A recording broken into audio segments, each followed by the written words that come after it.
Kagurabachi is a series that I've talked about a fair amount on this channel, but not even nearly as much as I'd like to, so let's change that, shall we? Sometimes you gotta close the door to open a window.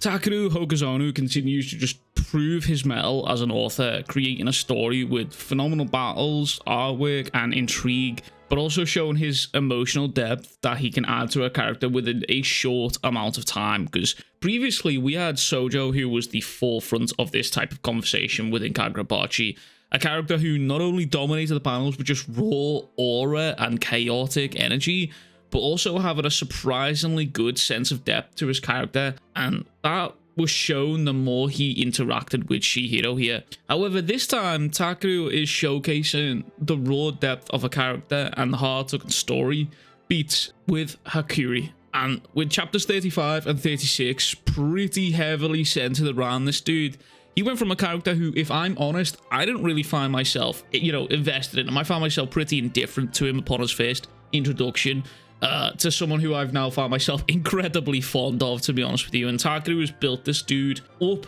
subtly in the background while progressing the overall story of the Rakuzaichi arc, from him being someone who was screaming to Chihiro about how he saved his life to this. And chapter 35 gave us the catalyst for what caused Hakuri's exile, basically, from the Sazanami family. And it turns out Hakuri was left in charge of taking care of a woman known as Lot 24, the girl with icy skin. A woman whose name we don't actually ever learn, and I'm pretty sure we probably never will learn here, or maybe we will, maybe in chapter 37 we will learn this, but Hakuri is given the duty of caring for this woman, and she is someone who's basically been sold or taken advantage of her entire life, used for being a tool of others' curiosity, or just, a tool in general. And her and Hakuri, they end up forming what he perceives to be as a sort of mutual bond throughout their time together, like while he's basically taking care of her in this prison cell. And this woman kind of watches as Hakuri is given beaten after beaten, and even soothes his wound, and eventually tells him, you're the one that's imprisoned here. You're the one that's in the cage. Which is something that rang incredibly true for Hakuri, because he was trapped. He was trapped in the cage that was the Sazanami family, and he was unable to find his own worth and value due to that. And in that same breath, the woman also found herself in that same situation, trapped by the Sazanami family, but unable to find her worth due to outside, already pre-existing circumstances. But where Takeru's whole writing shtick here really took a turn, it might be one of the most brutal turn of events I think I've seen within the series so far. And we see Hakuri, after some time bonding with this woman, finally deciding to take a leap of faith and free her to run away from the Sazanami family altogether. And he hopes to both free themselves from the cages of the Sazanami family. However, this is not what happens here. This woman, she had already made up her mind that after being freed, she told Hakuri that from the beginning she wanted to die, looking Hakuri dead in the eyes and telling him even outside of the cage there is no hope. And just as you see that, you see a flashback to her saying, I can teach you things about the outside world. And it's just like that, you get to see just how tragic Hakuri's backstory is. Someone who was constantly used and beaten for the grander purpose of the Sazanami family and his brother's amusement, it seems, found solace and comfort in this woman who he'd considered as somewhat of a kindred spirit. However, this kindred spirit turned out to just use him in the same way the Sazanami family did for her. She used him for her own goals, manipulating him into freeing her. She'd never had any intention of fleeing with Hakuri here. She always planned on dying no matter what, and that leaves Hakuri with the harsh truth of this current world, that he can't find value in someone else here. He's got to find it within himself. And this sentiment, it kind of ties into Hakuri's powers that sort of come into fruition within chapter 36 here. You see, something Takeru reveals to us within chapter 36, as it's revealed that Hakuri can not only use ISO, but also access the storeroom, the sorcery of the Sazanami family, meaning Hakuri, through extremely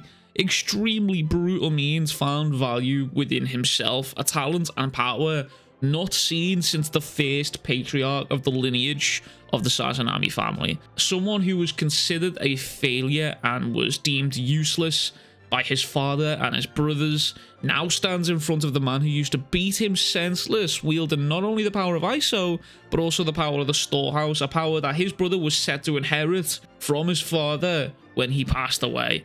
And it's this panel right here, that I genuinely, truly fucking love. Hakuri has done this a few times within the series here, and it's actually a favorite feature of mine for this series overall. It's as if Hakuri was creating this photographic still.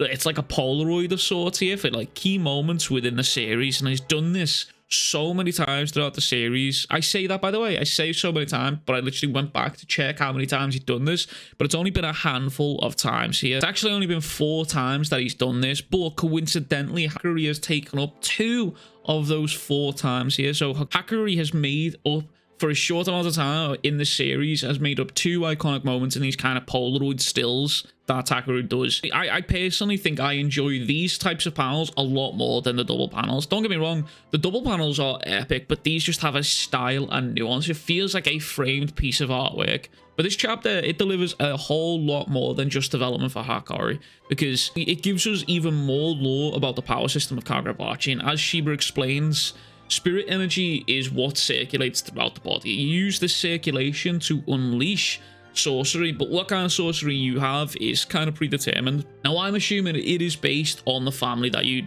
come from essentially here, because he mentions that Hakuri, what he has is already inherited, so it must be, I'm assuming, from the family that you come from. Maybe there's like sorcery families. It does kind of remind me similarly to Hunter x Hunter and Jujutsu Kaisen with this power system here. I would like it if it went more in the Hunter x Hunter system, the way everyone's Nen power was unique to them. That would be kind of cool. But it does make me wonder if Chihiro has anything that he's inherited as well as using the swords itself, because, I mean, if you take this dude's sword away, I don't know, it kind of makes me...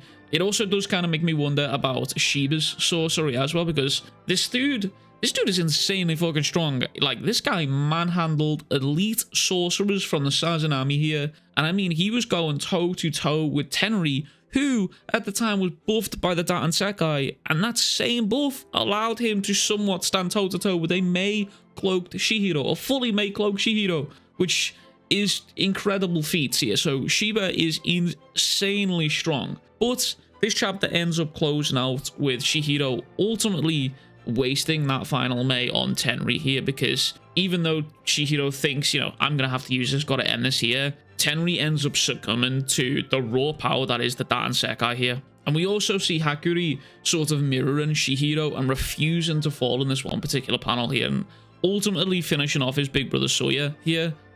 I'm not entirely sure whether that dude is Gonski's or not, but after this attack, he's definitely out of the fight here against Kiora. And in the final pages, we see Chihiro meeting back up with an incredibly beat-up Hakuri as they both prepare to finish this fight and go on to fight Kiora, I'm assuming. Because I don't see a world in which Kiora allows them to sort of freely pass through these doors into the storeroom here and reclaim the Shinoichi blade, because unless he deems the survival as family over the Shinoichi, the situation could change, but I'm genuinely not sure. But either way, Kagurabachi has genuinely been on fire, and I really want to talk more about the series. We've been reading it every Sunday on streams with the Shonen Sundays. If you want to go watch those streams, those VODs are still up on the channel here. But the chapters have ultimately been clear in Shonen Jump recently, even in comparison to like Jujutsu Kaisen. I genuinely have said this a couple of times, but I found myself more excited week to week for Kagurabachi releasing rather than Jujutsu Kaisen, which is obviously the main bread and butter of my channel here.